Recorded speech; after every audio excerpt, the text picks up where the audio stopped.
1650 kilometre दूर भुवनेश्वर, वहां से करीब 300 किलोमीटर दूर मयूरभंज और वहां से और 25 किलोमीटर दूर एक आदिवासी गांव है पहाड़पुर। चारों ओर से भीगे और सुस्त पड़े गांव के छोर तक पहुंचती साफ सुथरी सड़कें, आधा पक्का आधा कच्चा सा एक घर, सामने बंधे तार पर सूखता एक लाल और दूसरा मटमैला गमछा और मिमियाती बकरियां। बांस का बना छोटा दरवाजा खटखटाया तो बाहर आए लक्ष्मण बासी, बुजुर्ग, कमर से थोड़े झुके हुए लेकिन चुस्त। मैंने पूछ दिया, द्रौपदी मुर्मू को जानते हैं? तपाक से कहा, जाने के क्यों नहीं, उनके घर श्याम चरण का रिश्ता लेकर हम लोग ही तो गए थे। ठिठके फिर थोड़ा मुस्कुराया कहने लगे, प्रेम विवाह था दोनों का। द्रौपदी के घर जाने से एक हफ्ता पहले श्याम ने मुझे बताया था उसको प्रेम हुआ है। करीब 42 साल पुरानी बात है यह। फिर यही पहाड़पुर गांव द्रौपदी टुड्डू का ससुराल बन गया। हाँ, वो पहले द्रौपदी टुड्डू थी, श्याम से शादी के बाद द्रौपदी मुर्मू हो गई।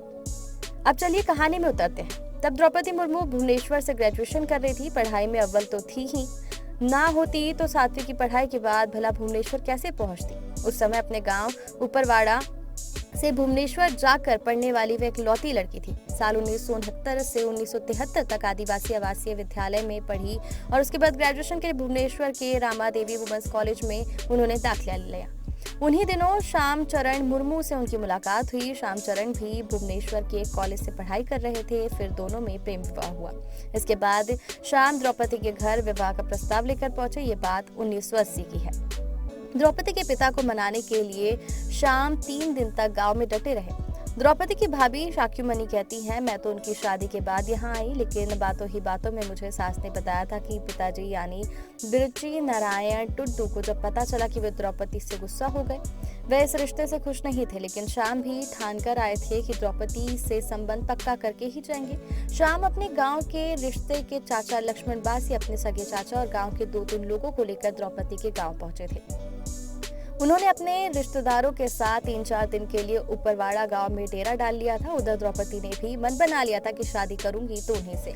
मान मुन्नवल में थोड़ा वक्त लगा, आखिरकार सब राजी हो गए। अब शादी तो पक्की हो गई, लेकिन दहेज तय होना बाकी था। आदिवासियों में लड़के के घर वाले ही रिश्ता लेकर जाते हैं। द्रौपदी की चाची जमुना टुड्डू संथाली भाषा में कहती हैं, दहेज में तय हुआ एक गाय, बैल और 16 जोड़ी कपड़े। द्रौपदी के घर वाले इतने पर राजी हो गए थे। द्रौपदी संथाल समाज से आती हैं, श्याम भी उसी समाज के थे। इस समाज में लड़की के परिवार को लड़के का परिवार दहेज देता है।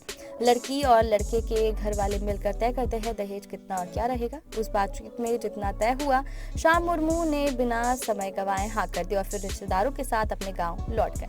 कुछ दिन बाद श्याम से द्रौपदी का विवाह हो गया। श्याम चरण के चाचा बताते हैं, आदिवासियों के यहाँ दावत कैसी होगी, लाल पीले देसी मुर्गे का भोज हुआ था, तब यही सब शादी में बनता था। द्रौपदी श्याम के विवाह की तारीख किसी को नहीं पता। द्रौपदी मुर्मू की शादी 1980 में हुई थी, ये तो सबको पता है, लेकिन तारीख किसी को नहीं पता। उनकी चाची से जब पूछा तो बोली कि इतनी पुरानी बात है, कैसे याद रहेगी। भाई ने कहा, उस वक्त मैं 17-18 साल का था, पहले तारीख पर कहाँ इतना ध्यान देते थे, साल भर बस याद रहता था। वह मुस्कुराकर कहते हैं, अब मुझे ये थोड़ी ही पता था कि इतना सब बताना पड़ेगा।